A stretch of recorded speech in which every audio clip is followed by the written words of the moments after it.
O principal objetivo da biologia da conservação é a solução de problemas. Problemas ambientais que o homem causa ou trazer soluções para o homem a partir dos recursos ambientais. Mas para isso a gente precisa entender ou diagnosticar como está essa parte ambiental. Sou Ludmilla e esse vídeo é sobre como medir a biodiversidade ou mensurar quantas espécies há em determinado local. Para todos os lugares, há formas de a gente saber quantas espécies provavelmente tem naquele local. Mas para que a gente quer mensurar as espécies de um local? O primeiro a gente precisa pensar em um objetivo. Por que eu preciso mensurar? Para que eu quero saber quantas espécies ou quantos indivíduos de cada espécie tem em determinado local? Os objetivos podem ser diversos. Os dois objetivos principais, mais gerais, são: o primeiro, para saber quantas espécies tem ali, porque considera-se que é um ambiente com alta biodiversidade e que essa biodiversidade, portanto, deve ser protegida.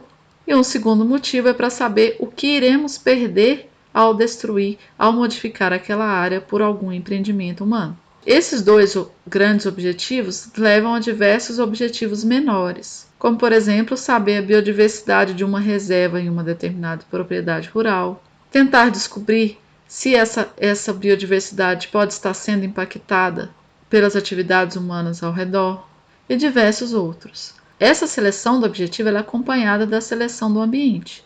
Você quer saber o número de espécies de uma área, mas que área é essa? Qual o tamanho dessa área? Onde ela começa e onde ela termina? Porque no meio natural, esse tipo de delimitação pode ser que não seja tão claro. Portanto, nós seres humanos que temos que delimitar onde será a área de estudo. Definindo então qual o ambiente e qual o objetivo, nós precisamos definir qual grupo que nós iremos observar, qual grupo que é de nosso interesse. Se for para conservação, talvez a gente queira saber de todos os grupos, ter uma ideia de quantos números de indivíduos e quantas espécies temos de todos os grupos, de aves, anfíbios, répteis, mamíferos. Mas se for algum tipo de empreendimento humano, pode ser que ele cause e afete alguns grupos mais do que outros. Ou, por exemplo, quando iremos trabalhar com grupos de maior interesse para as atividades ou para a vida humana. Geralmente, o homem está mais preocupado com aquelas espécies que lhe ofertam alimento, como, por exemplo, os peixes. E alguns grupos, como insetos, eles não são tão valorizados para esse tipo de trabalho. No entanto, eles são extremamente importantes para a gente descobrir o estado de conservação de uma área. Eles são um bom indicador da qualidade do ambiente. Para a gente saber quantas espécies está ali, nós precisamos encontrar essas espécies. E às vezes não é tão fácil visualmente chegar no ambiente e visualizar todas as espécies. Isso porque as espécies elas se escondem dos seres humanos e também porque elas têm hábitos muito diferenciados. Algumas têm hábitos noturnos, outras se escondem. E todas as vezes que nós vamos diagnosticar ou avaliar a biodiversidade do ambiente, nós temos recursos escassos, ou seja, nós temos tempo e dinheiro escassos para realizar aquele tipo de avaliação. Portanto, nós precisamos um método de coleta de maior número de espécies possíveis. Talvez alguns tipos de coletas você não necessariamente precisa capturar o espécime, mas grande parte deles sim. Qual método de coleta você vai selecionar? Vai depender da espécie.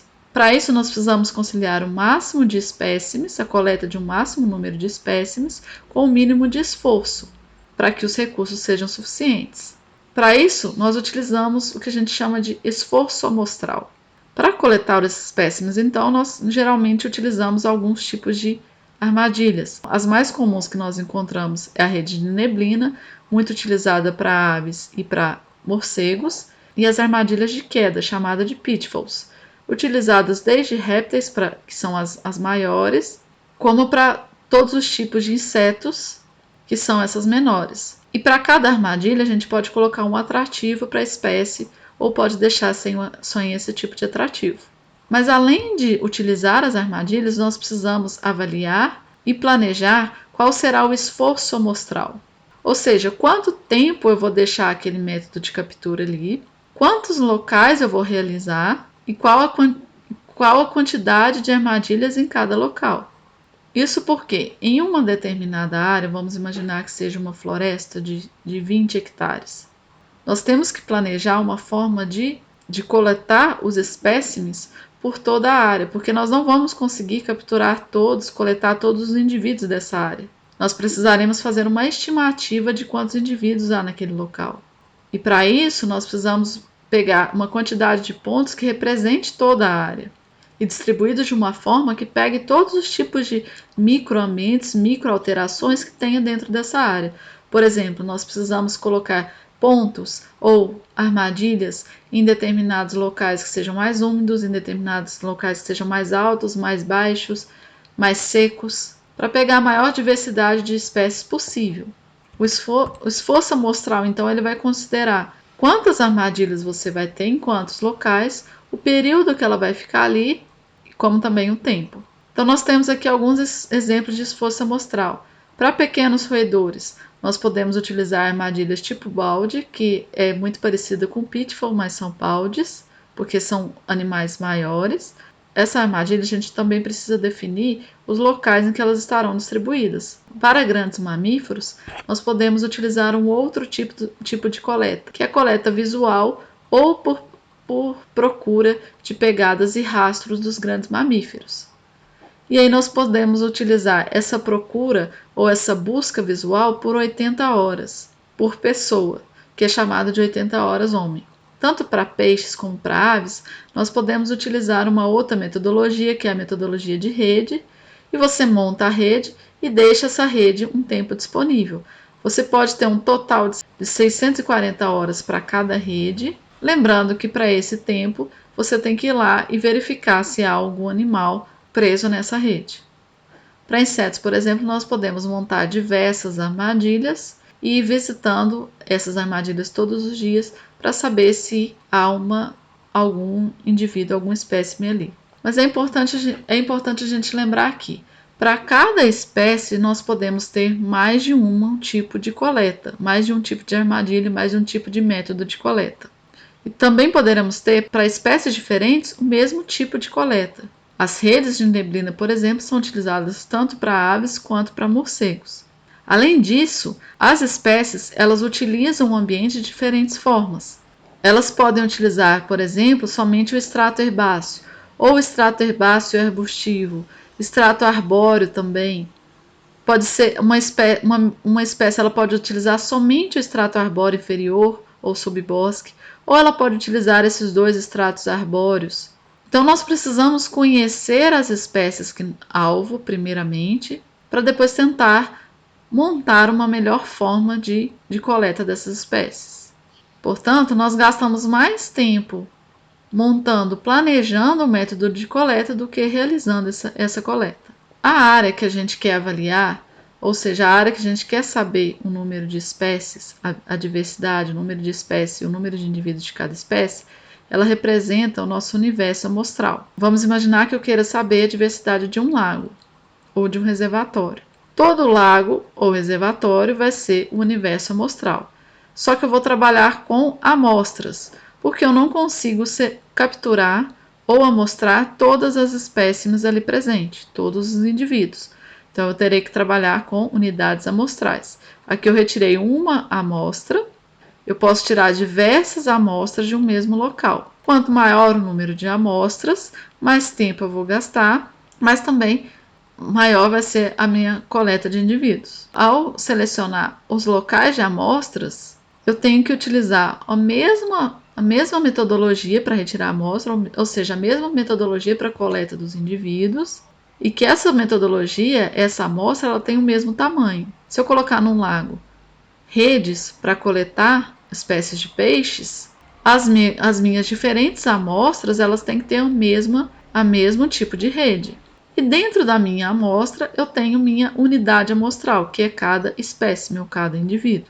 Depois que eu fui lá e coletei as amostras, eu tenho que deixá-las separadas para a gente poder analisar essas amostras e estimar a quantidade e estimar a diversidade do local. Mas para aquelas áreas que eu irei revisitar, ou seja, que eu irei coletar as amostras em dias diferentes, ou períodos diferentes, ou em anos diferentes, se, por exemplo, eu vou numa área em um dia e volto daqui 2, 3 dias, pode ser que eu esteja coletando os mesmos espécimes coletados anteriormente. Portanto, muitas das vezes nós utilizamos a marcação de algumas espécies. Eu capturo a espécie, eu marco essa espécie de alguma forma, solto no ambiente, posteriormente eu volto nesse ambiente, pode ser que eu consiga capturar o mesmo espécime e eu consiga identificar que aquela espécime foi capturada porque ela está marcada. Geralmente nós utilizamos anéis ou brincos de metais para marcar esses espécimes coletados. E o interessante é que com esses espécimes marcados eu posso, por exemplo, acompanhar o desenvolvimento, o crescimento daquela espécie. Nessa marcação ela pode ter uma identificação e eu posso tabelar essa identificação e ir lá e medir altura, peso, estado reprodutivo e posteriormente, se eu recapturo essa espécie, eu consigo comparar esses dados. O quarto passo seria a identificação e análise de espécimes. Eu preciso identificar daquele espécime da minha unidade amostral qual espécie referente àquela unidade amostral, de que espécie é aquele indivíduo. Alguns especialistas conseguem fazer isso a campo, ou seja, ele coleta o espécime, o indivíduo vivo, ele identifica de qual espécie ele é e ele solta de novo no ambiente. Às vezes, essa identificação ela é feita através de uma característica morfológica, principalmente das espécies. Às vezes, são animais muito diferentes que a gente consegue, como esses daqui, que a gente consegue definir de quais espécies são. Mas na maior parte das vezes, os espécimes, os indivíduos, possuem características que são bastante similares, mesmo sendo de espécies diferentes. Então é preciso que a gente faça uma identificação posterior à coleta desses indivíduos. Eu vou exemplificar com características mais claras de visualizar e com grupos mais diferentes. Aqui eu tenho 6 indivíduos diferentes, aparentemente diferentes. Quais as características que fazem com que esses indivíduos não sejam da mesma espécie? Para identificar os grupos, nós utilizamos a identificação de espécies ou também de morfoespécies. Diferenciar uma espécie da outra somente através da morfologia do espécime. Aqui nós temos 6 indivíduos. Esses indivíduos são morfologicamente diferentes. Quais as características que eles têm em comum e quais as características que eles têm que não são comuns? Primeiro, nós podemos dividir em 2 grupos. O grupo dos animais, dos insetos com asa e o grupo dos insetos sem asas. Os insetos sem asas, nós podemos ver que nós temos um que tem a perna posterior saltatória, que é a pulga. Esse outro inseto aqui ele não possui a perna posterior desenvolvida e ele não salta, portanto ele é do grupo dos não saltatórios. Aqui nós conseguimos então definir 2 morfoespécies. Já esses indivíduos aqui, todos eles possuem asas, mas 3 deles possuem 2 pares de asas e a mosca possui somente um par de asa. Então eu consigo definir uma terceira morfoespécie. Para os grupos com 2 pares de asas, 2 deles possuem asas membranosas e um deles possui asas membranosas e também uma asa endurecida, que são os élitros. Eu consigo identificar uma quarta morfoespécie aqui. Para esses 2 indivíduos que sobraram, eu tenho um com asas perpendiculares e outro com asas dobradas. Assim eu consigo identificar uma quinta e uma sexta morfoespécie. Com essas divisões, com essas características e com essas divisões, nós conseguimos criar uma chave dicotômica, em que nós dividimos, por exemplo, aqui com asas, nós temos um grupo, sem asas, outro grupo. Então, para os sem asas, você vai até os 5 e você consegue dividir os de perna posteriores saltatórias e não saltatórias, diferenciando pulga e formiga. Já para os animais com asas, nós vamos para outra característica. 2 pares de asas, um par de asas, e assim seguindo a chave como a gente fez anteriormente. Posteriormente à identificação dos espécimes, nós vamos analisar os dados coletados. Então, uma forma de analisar esses dados é identificar, por exemplo, quantas espécies foram encontradas, quantos indivíduos de cada espécie nós encontramos nesse local. Isso para a gente poder saber a diversidade, ou seja, para a gente saber a diversidade do local, a gente vai precisar do número de espécies e também do número de indivíduos de cada espécie. Para a gente analisar esses dados, a gente precisa voltar lá no nosso objetivo. Ou seja, o objetivo era simplesmente saber a diversidade do local, monitorar como está aquele local, várias avaliações de diversidade ao longo do tempo, ou avaliar se aquela área está degradada, se ela tem uma capacidade, se ela tem uma quantidade de indivíduos de espécies diferente de uma área preservada. E aí nós vamos também listar o nome dessas espécies. Podemos identificar também qual a categoria de ameaça, se aquelas espécies estão ameaçadas de extinção ou não, segundo dados, por exemplo, da IUCN. A partir do número de espécies, a gente também consegue gerar a curva do coletor. A curva do coletor relaciona o número de espécies com o número de dias que você coletou esses espécimes. Lá no primeiro dia, vamos imaginar que você tem coletado 80 espécies diferentes de insetos. No segundo dia, você coletou algumas espécies que eram as mesmas do primeiro dia, mas você coletou 60 novas espécies. E assim você foi aumentando o número de espécies coletadas durante o período, até chegar aqui no 12º dia, que você coletou em torno de 240 espécies, somados, ou seja, acumulado durante todos esses dias anteriores. Essa curva do coletor, ela serve para identificar como você está progredindo na adição de novas espécies encontradas na sua coleta, como também para identificar se você já alcançou um patamar, ou seja, se mesmo aumentando o seu esforço de coleta, o número de dias coletados, o número de espécies continua o mesmo. A partir do momento que essa curva estabiliza, ela indica que mesmo aumentando o número de dias coletados, você continua coletando somente as mesmas espécies. Portanto, não tem por que você continuar coletando naquele local. O ideal é que a gente atinja esse patamar, essa estabilidade da curva do coletor, para depois parar de coletar. Na maior parte das vezes isso não acontece porque o recurso, tanto tempo quanto dinheiro, é escasso. A partir do momento que eu reduzo a ascensão dessa curva, já é um resultado significativo para o número de espécies coletadas naquele ambiente. Com esses dados, eu posso, por exemplo, comparar a riqueza, ou seja, o número de espécies em cada local dentro daquela área minha amostral. Lembra que eu selecionei uma grande área e diversos locais para coletar as amostras ali dentro. Eu posso comparar qual que é a diversidade desses locais, qual que é a diversidade, qual que é o número de espécies do local mais úmido, do local mais seco, do local menos elevado para o local mais elevado. Aqui representa a comparação da riqueza entre dois grandes locais, local A e B. Dentro de A, eu coletei diversas amostras em diferentes microlocais e dentro de B eu coletei diferentes amostras também. E esse gráfico mostra como isso variou. Esse gráfico representa a distribuição das espécies encontradas no local. Então, nós temos aqui o local 1 e o local 2, o SPB, que é o local 1, e o CPB, que é o local 2. Essas duas linhas aqui de fora, elas representam a amplitude dos dados. Ou seja, eu encontrei áreas com 4 espécies, assim como encontrei área com 7 espécies.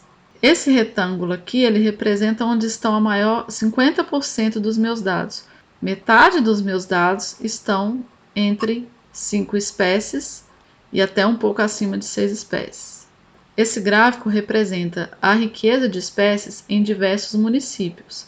Ele também teve uma grande variação de espécies e essas letras aqui, elas representam quais ambientes são iguais e quais locais são diferentes. Então, esse município aqui, ele representa a mesma riqueza que todos que contêm a letra A também. Então, do segundo, do terceiro, todos esses 4 primeiros municípios, eles possuem estatisticamente as mesmas espécies. Os dados coletados permitem que nós façamos análises estatísticas para saber se um ambiente é mais parecido ou diferente do outro. Mas também nós utilizamos principalmente diversos índices para mensurar a diversidade de um local. Esses índices são gerados para comparar dois locais. Então, naquele ambiente, naquela área que a gente coletou, que nós utilizamos diversos locais para mostrar, nós podemos comparar um local com o outro para saber se a diversidade é diferente de um para outro e qual tem a maior diversidade.